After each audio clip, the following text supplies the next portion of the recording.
Good evening, everyone.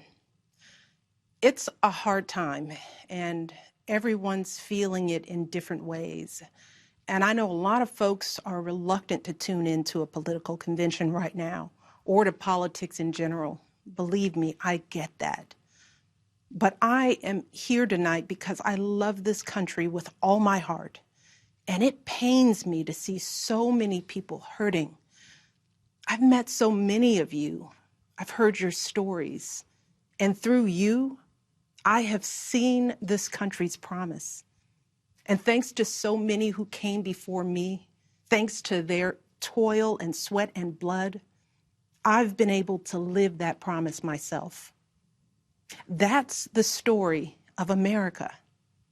All those folks who sacrificed and overcame so much in their own times because they wanted something more, something better for their kids. There's a lot of beauty in that story. There's a lot of pain in it too. A lot of struggle and injustice and work left to do. And who we choose as our president in this election will determine whether or not we honor that struggle and chip away at that injustice and keep alive the very possibility of finishing that work. I am one of a handful of people living today who have seen firsthand the immense weight and awesome power of the presidency. And let me once again tell you this: the job is hard.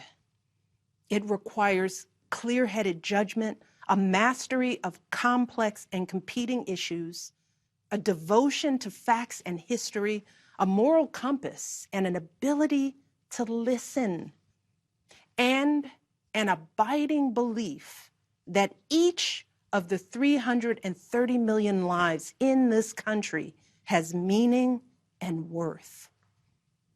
A president's words have the power to move markets.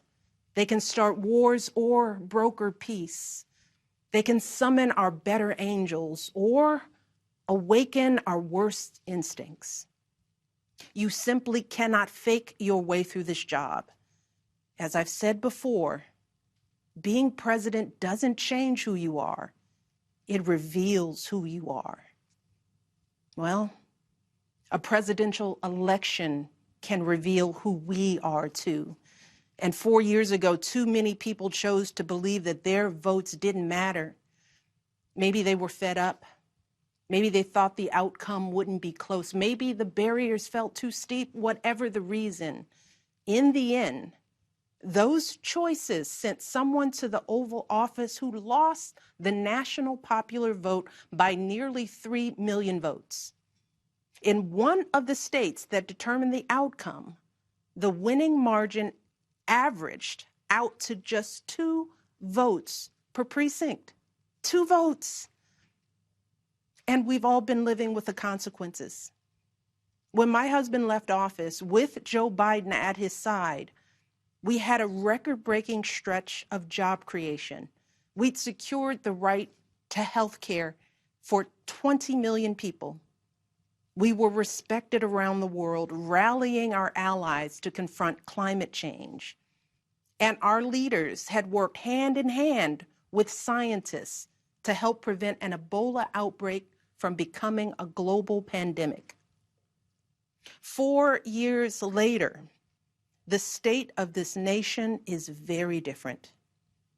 More than 150,000 people have died, and our economy is in shambles because of a virus that this president downplayed for too long. It has left millions of people jobless. Too many have lost their health care. Too many are struggling to take care of basic necessities like food and rent. Too many communities have been left in the lurch to grapple with whether and how to open our schools safely. Internationally, we've turned our back, not just on agreements forged by my husband, but on alliances championed by presidents like Reagan and Eisenhower. And here at home, as George Floyd, Breonna Taylor, and a never-ending list of innocent people of color continue to be murdered, stating the simple fact that a Black life matters is still met with derision from the nation's highest office. Because whenever we look to this White House for some leadership or consolation or any semblance of steadiness, what we get instead is chaos, division, and a total and utter lack of empathy. Empathy. That's something I've been thinking a lot about lately. The ability to walk in someone else's shoes.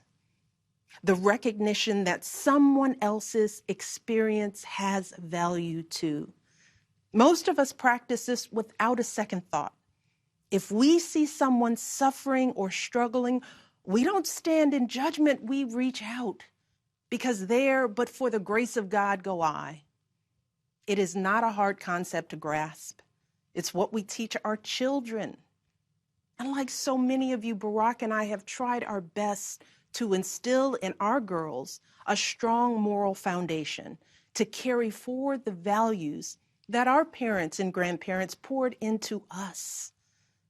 But right now, kids in this country are seeing what happens when we stop requiring empathy of one another. They're looking around wondering if we've been lying to them this whole time about who we are and what we truly value. They see people shouting in grocery stores, unwilling to wear a mask to keep us all safe. They see people calling the police on folks minding their own business just because of the color of their skin. They see an entitlement that says only certain people belong here, that greed is good and winning is everything, because as long as you come out on top, it doesn't matter what happens to everyone else. And they see what happens when that lack of empathy is ginned up into outright disdain. They see our leaders labeling fellow citizens enemies of the state while emboldening torch-bearing white supremacists. They watch in horror as children are torn from their families and thrown into cages, and pepper spray and rubber bullets are used on peaceful protesters for a photo op. Sadly, this is the America that is on display for the next generation. A nation that's underperforming not simply on matters of policy, but on matters of character. And that's not just disappointing, it's downright infuriating. Because I know the goodness and the grace that is out there in households and neighborhoods all across this nation. And I know that regardless of our race, age, religion, or politics, when we close out the noise and the fear and truly open our hearts, we know that what's going on in this country is just not right. This is not who we want to be. So what do we do now? What's our strategy?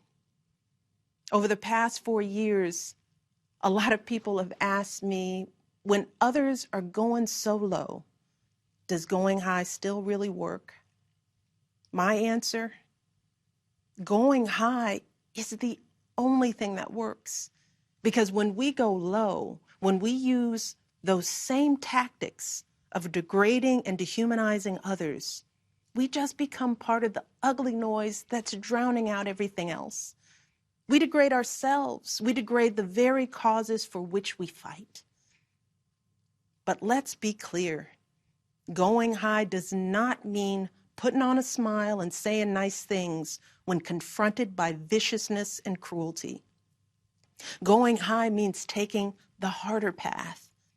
It means scraping and clawing our way to that mountaintop. Going high means standing fierce against hatred while remembering that we are one nation under God. And if we want to survive, we've got to find a way to live together and work together across our differences. And going high means unlocking the shackles of lies and mistrust with the only thing that can truly set us free, the cold, hard truth. So let me be as honest and clear as I possibly can. Donald Trump is the wrong president for our country. He has had more than enough time to prove that he can do the job, but he is clearly in over his head. He cannot meet this moment. He simply cannot be who we need him to be for us. It is what it is. Now, I understand that my message won't be heard by some people. We live in a nation that is deeply divided, and I am a Black woman speaking at the Democratic Convention. But enough of you know me by now. You know that I tell you exactly what I'm feeling. You know I hate politics, but you also know that I care about this nation. You know how much I care about all of our children. So if you take one thing from my words tonight, it is this. If you think things cannot possibly get worse, trust me, they can and they will if we don't make a change in this election. If we have any hope of ending this chaos, we have got to vote for Joe Biden like our lives depend on it. I know Joe. He is a profoundly decent man, guided by faith. He was a terrific vice president. He knows what it takes to rescue an economy, beat back a pandemic, and lead our country. And he listens. He will tell the truth and trust science. He will make smart plans and manage a good team. And he will govern as someone who's lived a life that the rest of us can recognize.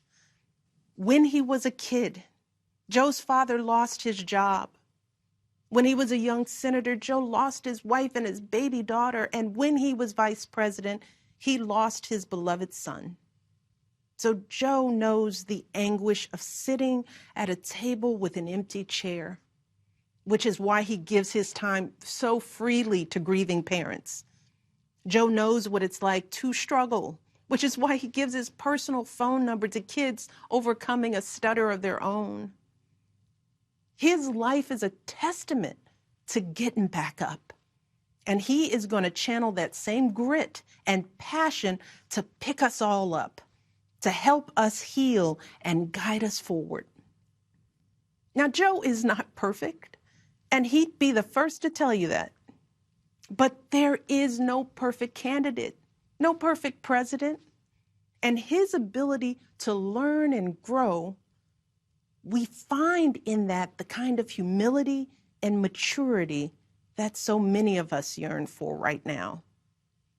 Because Joe Biden has served this nation his entire life without ever losing sight of who he is. But more than that, he has never lost sight of who we are, all of us. Joe Biden wants all of our kids to go to a good school, see a doctor when they're sick, live on a healthy planet. And he's got plans to make all of that happen.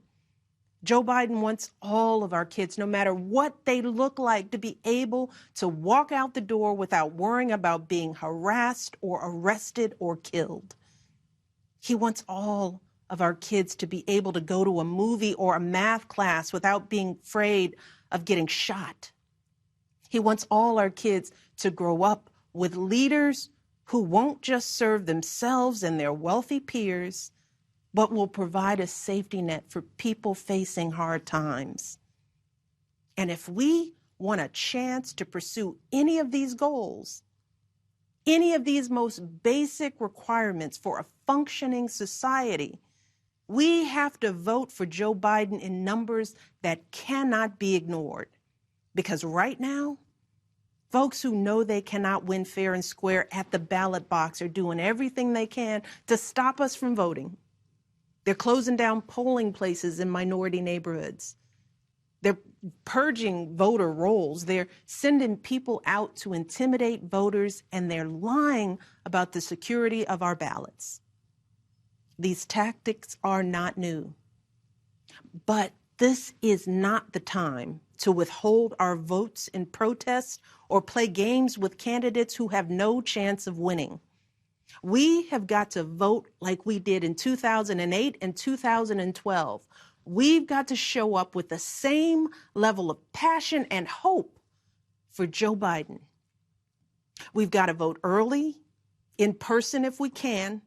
We've got to request our mail-in ballots right now, tonight, and send them back immediately. And follow up to make sure they're received. And then make sure our friends and families do the same. We have got to grab our comfortable shoes, put on our masks, pack a brown bag dinner, and maybe breakfast too, because we've got to be willing to stand in line all night if we have to. Look, we have already sacrificed so much this year. So many of you are already going that extra mile.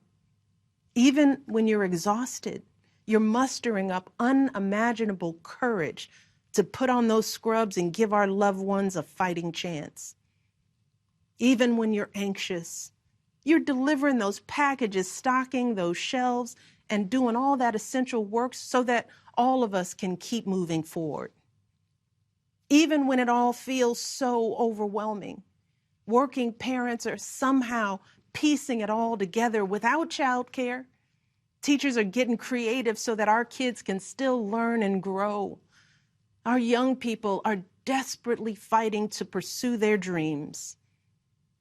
And when the horrors of systemic racism shook our country and our consciences, millions of Americans of every age, every background rose up to march for each other, crying out for justice and progress. This is who we still are. Compassionate, resilient, decent people whose fortunes are bound up with one another. And it is well past time for our leaders to once again reflect our truth. So it is up to us to add our voices and our votes to the chorus of history, echoing heroes like John Lewis, who said, "When you see something that is not right, you must say something. You must do something." That is the truest form of empathy. Not just feeling, but doing. Not just for ourselves or our kids, but for everyone, for all our kids.